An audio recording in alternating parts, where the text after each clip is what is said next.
నమస్తే. Times of India సమయంకు స్వాగతం. మనతో పాటు వాళ్ళు ఉన్నారు ప్రముఖ రచయిత్రి, స్టోరీ టెల్లర్ పద్మిని భావరాజ్ గారు. నమస్తే అండి. ఎలా నమస్తే ఉన్నారు? సంగీత, బాగున్నాను. మరి సంబరాల సంక్రాంతి పండుగ వచ్చేస్తోంది కదా. ఈ పండుగ గురించి మనకు తెలిసిన విశేషాలని ఇప్పుడు మన ప్రేక్షకులతో పంచుకుందాం. ఖచ్చితంగా. సంక్రాంతి అంటేనే సంబరాల పండుగ. దక్షిణాయనం పూర్తయి ఉత్తరాయణం మొదలయ్యేటప్పుడు, అంటే సూర్యుడు మకర రాశిలోకి వచ్చేటప్పుడు ఈ పండుగని మనందరం జరుపుకుంటాము. పండిన పంటలన్నీ ఇప్పుడే ఇంటికి వస్తాయి. అన్ని చోట్ల ఒక ఆహ్లాదకరమైన వాతావరణం నెలకొంటుంది. ఇన్నాళ్ళు శీతాకాలం మనందరం కూడా ఆ మొక్కల్లాగా లేకపోతే ప్రకృతిలాగా శరీరం పగిలిపోయి అలాగా మొత్తం గడ్డగట్టుకుపోయినట్టుగా ఉంటాం. కానీ ఇప్పుడు ఏంటంటే మనందరిలో కొత్త ఉత్సాహం వస్తుంది. ఎందుకంటే సూర్యుడి గమనం మారుతుంది గనక లతలు ఎలాగైతే చిగురిస్తాయో, ప్రకృతి అంతా మళ్ళీ ఎలా అయితే పచ్చదనాన్ని తొడుక్కుంటుందో, అలాగే మనిషి కూడా ఒక కొత్త జీవితాన్ని ఆరంభిస్తాడు. ఆ కొత్త ఆరంభానికి ప్రతీకగా ఈ పండుగను మనం ఎలా మొదలు పెట్టుకుంటాం అంటే భోగితో మొదలు పెట్టుకుంటాం. భోగి పండుగ మనకేం సందేశాన్ని ఇస్తుంది? భోగి పాత వాటిల్ని వదిలేయాలి, పాత వాటిల్నన్నిటినీ తగులపెట్టేయాలి.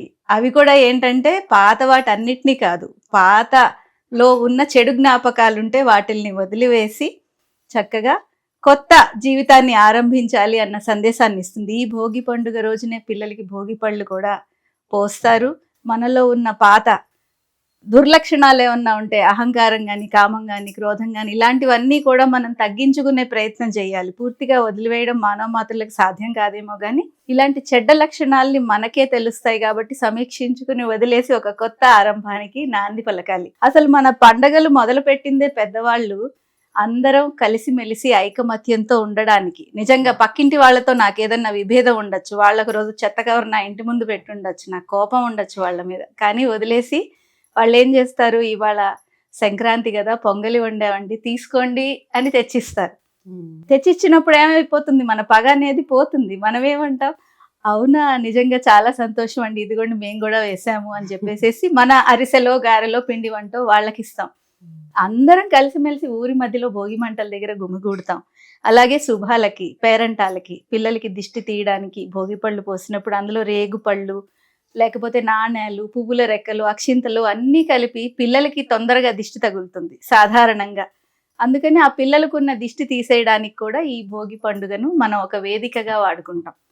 రెండవ రోజు మకర సంక్రాంతి. సంక్రాంతి రోజు ఈ ముగ్గులు వేయడం కానీ, లేకపోతే బంధుమిత్రులతో కలిసి ఆడుతూ పాడుతూ సంబరాలు జరుపుకోవడం కానీ, కొత్త బియ్యం వస్తుంది, ఆ కొత్త బియ్యంతో పొంగలి వండుకుని అందరికీ ఇవ్వడానికి కానీ, అలాగా ఈ సంబరాలు జరుపుకోవడానికి ఈ సంతోషాన్ని గనక కోల్పోకూడదని చెప్పి పట్నాల నుంచి వెళ్తూ ఉంటారు. మీరు హైదరాబాద్ని ఎప్పుడైనా సంక్రాంతి సమయంలో చూసారా? అమ్మ, మొత్తం ఖాళీ అయిపోతుంది. మొత్తం ఖాళీ అయిపోతుంది.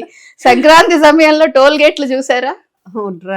మొత్తం రష్ తో నిండిపోతుంది, వెళ్ళిపోతారు. ఎక్కడి నుంచన్నా వెళ్తారు. ఎందుకంటే ఆ సంబరం అలా ఉంటుంది, ఆ వైభోగం అలా ఉంటుంది. అక్కడికి వెళ్ళిన తర్వాత వాళ్ళు ఎడ్ల పందాలని, కోళ్ల పందాలని, రకరకాల వేడుకల్లో పాల్గొని ఊరంతా సంబరాలు జరుపుకుంటారు. అయితే ఈ మూడో రోజుని కనుమ పండుగ అంటారు. ఈ కనుమ పండుగ ఏంటంటే పితృదేవతలకి మనం ఇచ్చే నివాళిగా భావిస్తారనమాట.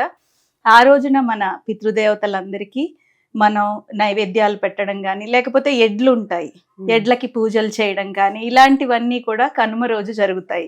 కనుమ రోజు కాకి కూడా ప్రయాణం చేయదని ఒక సామెత ఉంది. అందుకని ఆ రోజు ఎందుకో పెద్దవాళ్ళ నుంచి ఆ సామెత వచ్చింది, ప్రయాణం మాత్రం చేయకూడదు అంటారు. కాబట్టి అదొక సెంటిమెంట్ గా భావిస్తారు. ఆ రోజు కూడా అక్కడే ఉండిపోయి పితృదేవతల దీవెనలు అందుకోవడానికి ప్రార్థనలు, పూజలు అవి అందరూ కలిసి చేసుకుని తర్వాత రోజు ప్రయాణం చేస్తారన్నమాట.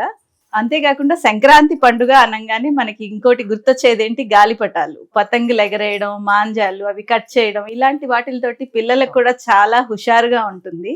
మరొక విశేషం, సంక్రాంతి అనగానే మొట్టమొదట చెప్పాల్సింది ముగ్గులు.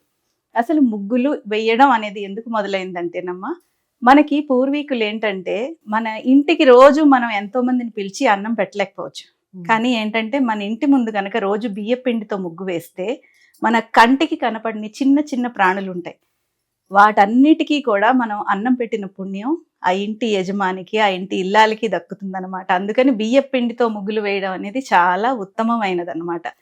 ఆ సంప్రదాయాన్ని కొనసాగిస్తూ ముగ్గులు వేయడంలో ఏంటంటే స్త్రీలందరూ వారి సృజన, వారిలో ఉన్న కళ తర్వాత రకరకాల మనం అందరం ఏమిటంటే విశాల విశ్వానికి ప్రతిబింబాలం.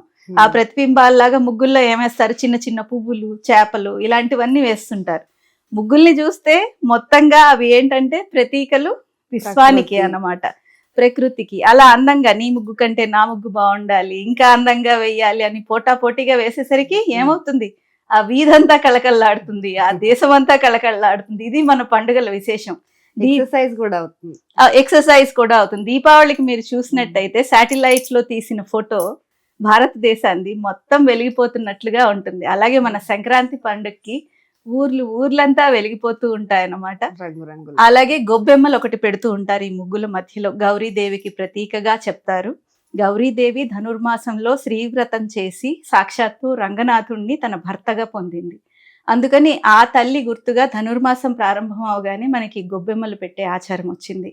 మధ్యలో ఉన్న గొబ్బెమ్మ గోదాదేవి గాను, చుట్టూ ఉన్నవారు గోపికలు గాను భావిస్తూ పెట్టి ఆ గొబ్బెమ్మల చుట్టూ, ముగ్గుల చుట్టూ తిరుగుతూ మేమాడేవాళ్ళం, గొబ్బి పాటలు పాడుకుంటూ ఉండేవాళ్ళం అనమాట. పువ్వు పువ్వు పూసిందంట, ఏమి పువ్వు పూసిందంట, రాజావారి తోటలోన జామ పువ్వు పూసిందంట, అవునా అటే అక్కలారా చంద్రగిరి, భామల్లారా భామలగిరి గొబ్బిళ్ళో అని పాడేవాళ్ళు అనమాట. చక్కగా తిరుగుతూ అందరూ ఇచ్చిన తర్వాత ప్రసాదం పెట్టేవాళ్ళం గొబ్బెమ్మలకి. ఏమిటి, శనగపప్పు, అటుకులు, బెల్లం ఇవన్నీ కలిపి ప్రసాదం.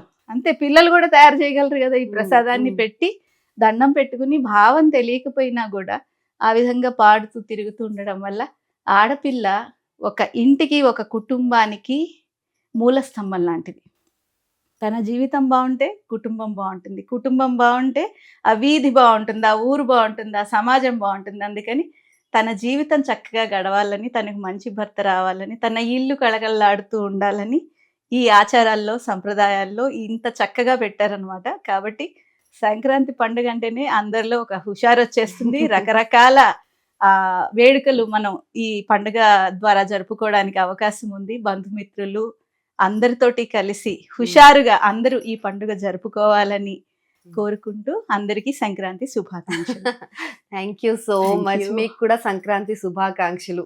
మీరు చెప్తుంటే ఇక్కడే కూర్చున్న చోటే అన్ని కనిపించేసాయి మాకు సంక్రాంతి సంబరాలంతా కూడా. ధన్యవాదాలు. మరో Thanks వీడియోతో so మళ్ళీ much. కలుద్దాం. Thank you.